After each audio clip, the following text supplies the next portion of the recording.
Today we are discussing about plus 2 first year history, meaning and relevance. ଓଡ଼ିଆରେ ଇତିହାସର ଅର୍ଥ ଏବଂ ପ୍ରାସଙ୍ଗିକତା। ତ ଏଥିରେ ଆମେ ପଢ଼ିବାକୁ ଯିବା ଇତିହାସର ଅର୍ଥ କ'ଣ ଏବଂ ତା'ର ପ୍ରାସଙ୍ଗିକତା କ'ଣ ରହିଅଛି। What is history? The study of past event called history.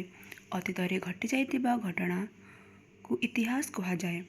ଇତିହାସ ଗ୍ରୀକ୍ ଶବ୍ଦ ହିଷ୍ଟୋରିଆରୁ ଆସିଛି, ଯାହାର ଅର୍ଥ ହେଲା ଅନୁସନ୍ଧାନ କରିବା ଅର୍ ଇନକ୍ୱାରି। ଇତିହାସର ଜନକ ବା ଇତିହାସର ଫାଦର ହେଉଛନ୍ତି ହେରୋଡଟସ୍। ଇତିହାସର କେତୋଟି ସଂଜ୍ଞା। ହେରୋଡଟସ୍ଙ୍କ ମତରେ ଇତିହାସ ହେଉଛି ଅତୀତରେ ମନୁଷ୍ୟମାନଙ୍କର କାର୍ଯ୍ୟକଳାପର ବୈଜ୍ଞାନିକ ବିଶ୍ଳେଷଣ। ଥୁସିଡାଇଡସ୍ଙ୍କ ମତରେ ଇତିହାସ ହେଉଛି ମନଛୁଆଁ ଅତୀତର ଘଟଣା ଯାହାକୁ ଗଳ୍ପ ପରି ମନେ ରଖି ହେବ। ତାଙ୍କର ସୁପ୍ରସିଦ୍ଧ ପୁସ୍ତକ ହେଲା ପେଲୋପୋନେସୀୟ ଯୁଦ୍ଧ। ଆରିଷ୍ଟଟଲଙ୍କ ମତରେ ଇତିହାସ ହେଉଛି ଅପରିବର୍ତ୍ତିତ ଅତୀତର ଏକ ବିବରଣୀ। ଟି.ଏସ୍. ଇଲିୟଟ୍ ତାଙ୍କ ମତରେ ଇତିହାସ ହେଉଛି ବର୍ତ୍ତମାନ ଏବଂ ଅତୀତ ସମୟର ଭବିଷ୍ୟତ ମଧ୍ୟରେ ସମାହିତ ଏବଂ ଭବିଷ୍ୟତ ସମୟ ହିଁ ଅତୀତ ଭିତରେ ଲୁକାୟିତ। ଥମାସ କାର୍ଲାଇଲଙ୍କ ମତରେ ଇତିହାସ ହେଉଛି ବିଖ୍ୟାତ ଯୋଦ୍ଧା, ଶାସକ, କଳାକାର ତଥା ବିଶିଷ୍ଟ ବ୍ୟକ୍ତିମାନଙ୍କର ଜୀବନୀର ଅଧ୍ୟୟନ। ଲର୍ଡ ଆକ୍ଟନଙ୍କ ମତରେ ଇତିହାସ ହେଉଛି ମାନବ ସ୍ୱାଧୀନତାର ମୁକ୍ତ କାହାଣୀ। କାର୍ଲମାର୍କ୍ସଙ୍କ ମତରେ ବର୍ତ୍ତମାନ ପର୍ଯ୍ୟନ୍ତ ତିଷ୍ଠି ରହିଥିବା ଇତିହାସ ହିଁ ଶ୍ରେଣୀ ସଂଘର୍ଷର ଇତିହାସ। ଆର୍.ଜି. କଲିଙ୍ଗଉଡ୍ ଇତିହାସ ହେଉଛି ଚିନ୍ତନର ଇତିହାସ। ଜେ.ବି. ବୋରିଂଙ୍କ ମତରେ ଇତିହାସ ହେଉଛି ଉଭୟ କଳା ଓ ବିଜ୍ଞାନର ମିଳନସ୍ଥଳୀ। ଇତିହାସର ପ୍ରାସଙ୍ଗିକତା। ଇତିହାସର ପ୍ରାସଙ୍ଗିକତା ବହୁ ଭାବରେ ବିଭକ୍ତ, ଯେମିତି ମାନବିକ ମୂଲ୍ୟବୋଧର ପ୍ରବକ୍ତା, ଜାତୀୟତାବାଦର ପ୍ରବକ୍ତା, ଜ୍ଞାନ ତଥା ଅଭିଜ୍ଞତା ଆହରଣ, ବୌଦ୍ଧିକ ସନ୍ତୋଷ। ତ ସର୍ବପ୍ରଥମେ ପଢ଼ିବା ମାନବିକ ମୂଲ୍ୟବୋଧର ପ୍ରବକ୍ତା। ପ୍ରତ୍ୟେକ ବିଷୟ ପରି ଇତିହାସର ପ୍ରାସଙ୍ଗିକତା ମଧ୍ୟ ରହିଛି। ମନୁଷ୍ୟ ଜାତିର ଇତିହାସ ତଥା ତାହାର ସଂଗ୍ରାମର ଇତିହାସ ଭବିଷ୍ୟତ ପିଢ଼ି ପାଇଁ ଅତ୍ୟନ୍ତ ଜରୁରୀ ଅଟେ।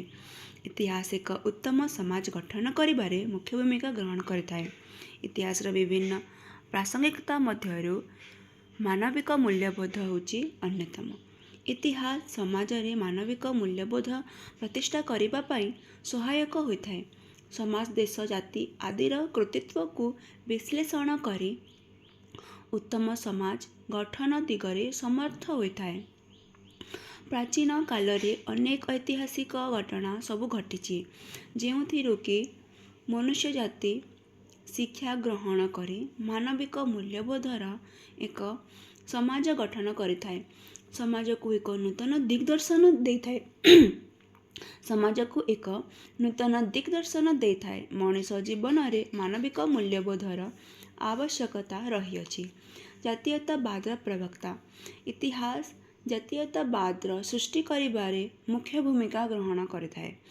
ଦେଶ ଓ ଜାତିର ଇତିହାସ ଅଧ୍ୟୟନ ଦ୍ୱାରା ଦେଶର ମହାନ ପରମ୍ପରା, ସଭ୍ୟତା, ସଂସ୍କୃତି, ସ୍ୱାଧୀନତା ସଂଗ୍ରାମୀ ବିଷୟରେ ଅଧ୍ୟୟନ କରି ଗର୍ବ ଅନୁଭବ କରିଥାଏ।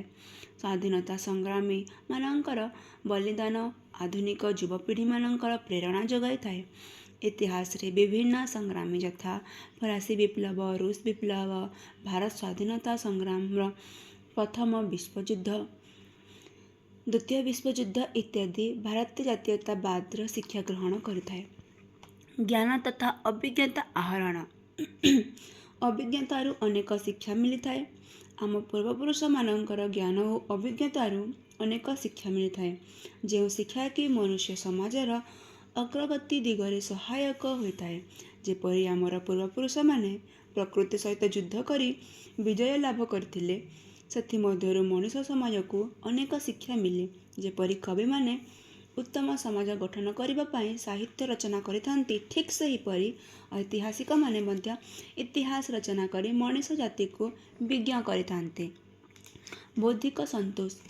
ମଣିଷକୁ ବୌଦ୍ଧିକ ସନ୍ତୋଷ ପ୍ରଦାନ କରିବା ଦିଗରେ ଇତିହାସ ସହାୟକ ହୋଇଥାଏ। ଯେକୌଣସି ମଣିଷ ଅତୀତକୁ ଅଧ୍ୟୟନ କଲେ ଆନନ୍ଦ ଲାଭ କରେ। ଯେପରି ଅତୀତରେ ଘଟିଯାଇଥିବା ଘଟଣାଗୁଡ଼ିକ ଯଥା ସିନ୍ଧୁ ସଭ୍ୟତାର କାହାଣୀ, ଚୀନ ସଭ୍ୟତା, ଗ୍ରୀସ୍ ସଭ୍ୟତା, ଆଲେକ୍ଜାଣ୍ଡର ପୁରୁ, ଆକବର, ମହାତ୍ମା ଗାନ୍ଧୀ, ସୁଭାଷ ଚନ୍ଦ୍ର ବୋଷ ଆଦି ବିଷୟରେ ପଢ଼ି ମନୁଷ୍ୟ ଆନନ୍ଦ ଲାଭ କରେ। ତେଣୁ କହିପାରିବା ଯେ ଇତିହାସ ମଣିଷକୁ ଏକ ବୌଦ୍ଧିକ ଆନନ୍ଦ ପ୍ରଦାନ କରିବା ଦିଗରେ ସହାୟକ ହୋଇଥାଏ।